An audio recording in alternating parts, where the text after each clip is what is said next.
Okay, good morning, boys and girls. Today we're going to continue with our reading power focus areas that we see in our year-long view. We're still at vocabulary 1. You'll notice that the time frame has moved up by a couple of days, so we need to get started and work diligently at learning our lesson. So let's open it.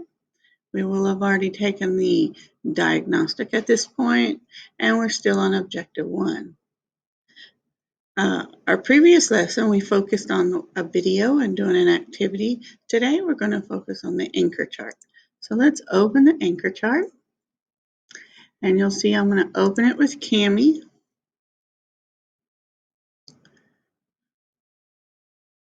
All right, so we're still looking at our context clues. So I'm going to come over here. I'm going to get a pen. And we're going to read. Context clues help readers figure out unknown words. Words that are unfamiliar or we just don't know what they mean. That's why context clues are so important. You'll notice that this shows some different context clues than the previous assignment because there are many, and we're going to go through each of them throughout this lesson and other lessons. So the first example is definition.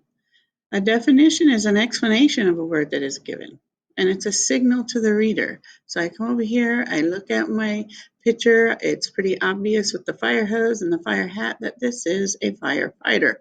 So I look at my example sentence. I have a volunteer firefighter works for no pay. Well, here's my unknown word, volunteer, but it's given me the definition by saying no pay. Somebody who works for no pay is a volunteer. That means they do the work for free. An example context clues use words like including, such as in for example. So we come over here, I see a picture of a unicorn. I look at my example sentence. It says fictional creatures such as unicorns and dragons are in fantasy stories. My unknown word is fictional. I'm not sure what that means, but it's talking about unicorns and dragons, and it used the word such as, like my example definition told me it would. So I know that unicorns and dragons are not real, so fictional must mean things that are not real. Restatement. In a restatement, the writer describes the word in easy to understand language. So they put it in words that we are familiar with, so we'll understand what the unfamiliar word is. I see a picture of a dog. He's barking. I see some teeth. I look at my example. The dog was vicious. He barked and snapped at bypassers. So here's my unknown word. What does vicious mean? But then they told me that the dog barked and the dog snapped.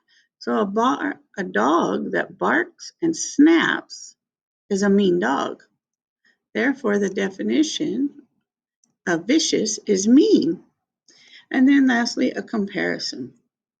Clues to a comparison are like, similar to, as, also, and in the same word. Oftentimes in a comparison context clues, you'll see these words to help you understand that there's some sort of clue for you to understand what it's talking about. So I look at my picture. It looks like a city with tall buildings. I come read my sentence. The building was as colossal as a skyscraper. Here's my unknown word, colossal. Well, if it's comparing itself to a skyscraper, I know that a skyscraper is really big, really tall. Therefore, colossal must mean big and tall. And that's how we understand these types of context clues.